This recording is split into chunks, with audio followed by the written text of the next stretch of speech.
Yo, YouTube, what's up with your boy, Sports and Fitness Rants? I'm back, guys. Click that like button, subscribe to my channel. What's up, y'all? Welcome back, guys. Welcome back, man. I got a great video for you guys today. As usual, you guys know the deal, man. We're going to continue to celebrate Michael Jordan. We're going to continue to put his career in perspective, tell the truth about this man, right? Because there've been a lot of lies being told about Michael Jordan, guys, over the last several years, guys, about his career. And I told you what I'm here to do, guys. I will not let it stand any longer. I want to thank you guys, man, for rolling with me, for all your love, guys. I appreciate it.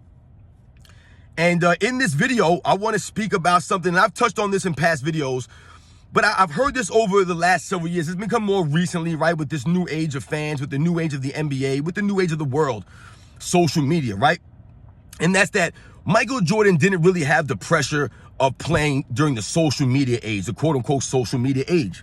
I just want to speak briefly about that. I don't want this video to go too long because I like to keep this stuff about basketball and the basketball court. But people have been making this an argument now about pressure, about the pressure that Michael Jordan was dealing with and the levels, things like that.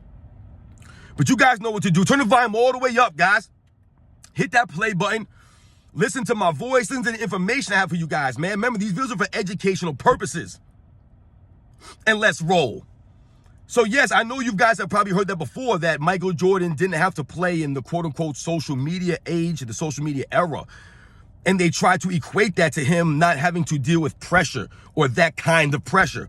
He didn't have to play in the social media with this and that and Twitter and Facebook and Instagram and YouTube and all this stuff. And everybody has an opinion and people making videos and they're tweeting things and they're posting things.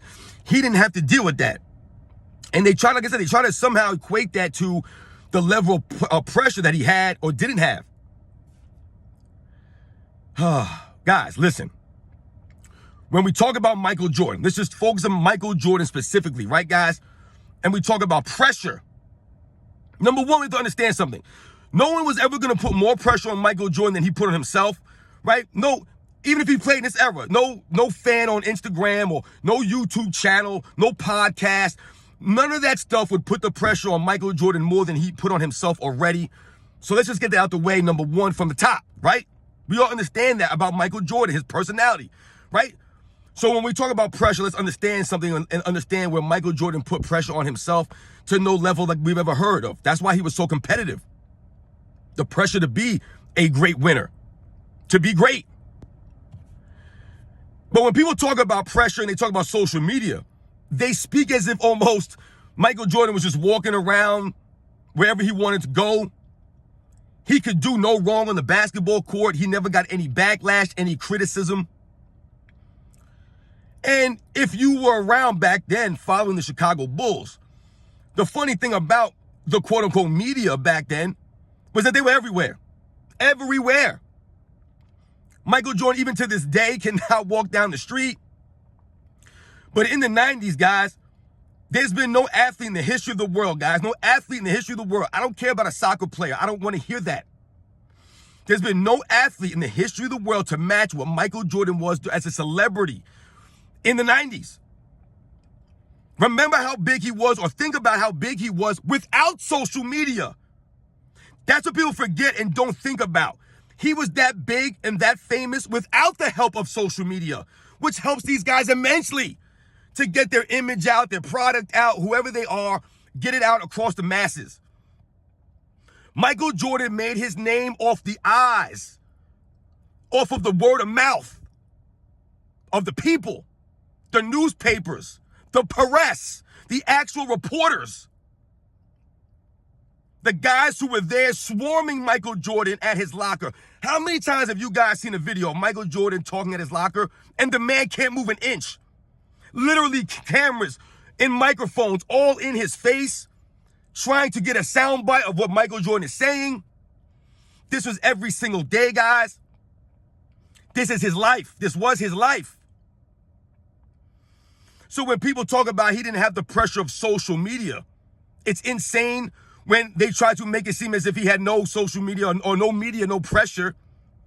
People were putting the pressure on Michael Jordan in 88, in 89, in 90 to win.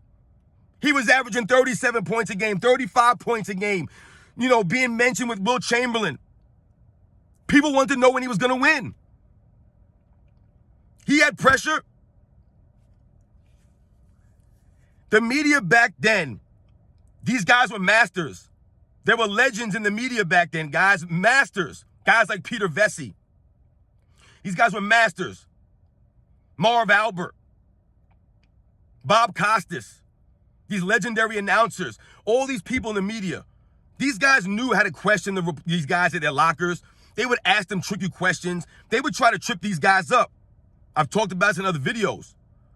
Sometimes they would ask these guys, edgy questions to see what these guys would say, put these guys in tough positions sometimes, backed up in their locker. This isn't little Jimmy tweeting about somebody from another land, millions of miles away. This isn't me on my YouTube channel talking about a player. These were actual reporters, guys, beat writers in the locker rooms, face to face with these guys, asking the hard questions, putting the pressure on these guys day in and day out. And no one dealt with more pressure from the media than Michael Jordan. He didn't pay people to say nice things about him in the media. He dealt with whatever they were saying. People used to jump on him about his gambling. Even to this day, people try to make it seem as if he was out there killing people. Are you kidding me? You see what some of these guys are doing in their personal lives, and we're worried about Michael Jordan gambling? If Michael Jordan lost all of his money in gambling, then guess what, guys? I wouldn't care. That's on him. What does that have to do with anything? But these are the kind of things that they would talk about and try to bring Michael Jordan down, right? We've heard people in the media try to make the death of his father nefarious, right? These are the things that people do in the media. The funny thing about Michael Jordan is, guys, if you think about it to this day, Michael Jordan doesn't have social media, right? Think about that, guys. He has no social media. When he could make millions off of social media. He could promote himself off of social media, make so much more money than he already has, right? Get his name out there even more than already is. But guess what, guys? He doesn't need it. And he's never needed it. And that's not his personality. So the whole social media aspect wouldn't bother Michael Jordan. Michael Jordan was a master at dealing with off-the-court nonsense, with not letting that affect his game. The pressure, social media. You think Michael Jordan would care what J.J. Redick said about him? He doesn't even respond to Isaiah Thomas, who will constantly throw Michael Jordan's name out there. I'm going to do some videos on Isaiah Thomas, guys. But he's always bringing up Michael Jordan. Michael Jordan says nothing about him. He talks nastily about Michael Jordan. He makes up stories about Michael Jordan. Once again, the lies. He tells lies about Michael Jordan and Isaiah Thomas. And I know it burns him inside because Michael Jordan, guys? He never responds. Never responds to this nonsense. Even Scottie Pippen, who's been saying some of the most outlandish things, Michael Jordan's never responded to these guys. He's not going to open up a Twitter account tomorrow or open up a YouTube channel, get a podcast and start being like, you know what, man? Y'all got something to say? I'm going to start saying stuff. No. That stuff wouldn't bother him, man.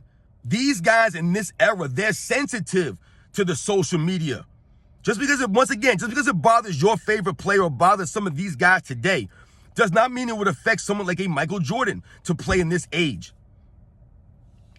Yes, would he have to deal with some of the extra nonsense from regular people like me? Absolutely. Our opinions. But once again, like I said, guys, no one put more pressure on Michael Jordan than himself.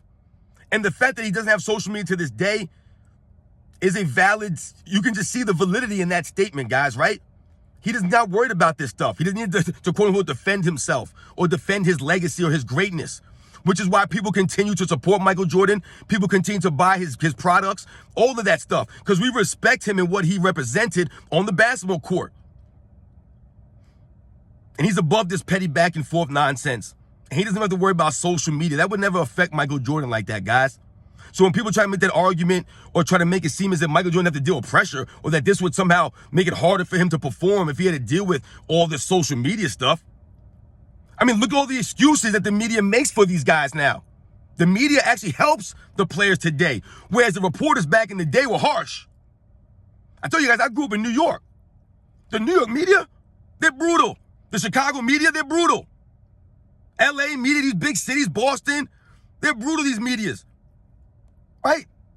There's no days off. I'm going to leave it on this, guys. Think about the pressure that Michael Jordan had to deal with of being undefeated in the finals, being the champion every single season, right? Him and his team. Every year. Think about that pressure, guys. It's easy to be the underdog, right? It's easy to be the underdog. There's no pressure on you. The pressure's always on the champion to win, to not be defeated, upset. And Michael Jordan was always the favorite in the 90s. The pressure of being undefeated, to go 3-0, 4-0, 5-0, 6-0.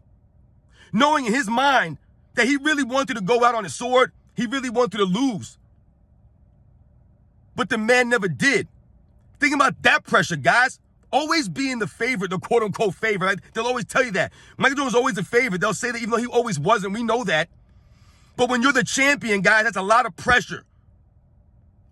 I've told you guys, man, when I played sports growing up, guys, my high school, we were never good at football, at basketball. We weren't good at those sports. And we were the team that when teams had to play us, they loved it because they would beat us up. We were always the underdogs. There was never pressure on us, guys. The other teams had the pressure of not losing to us. Michael Jordan and the Bulls always had the pressure of always having to win. He had to be the man. That's the pressure he was dealing with. No one had to deal with that kind of pressure to carry the entire NBA on his back, be undefeated. Come on, guys. Don't talk to me about social media era and that would affect Michael Jordan. Get out of here, man. One of the strongest minds in the history of athletics. You're gonna break this man with some tweets, some nonsensical posts that wouldn't even be accurate or true, right? This is what they've resorted to with Michael Jordan, to lying and slandering him with lies. Catch you guys on the next one.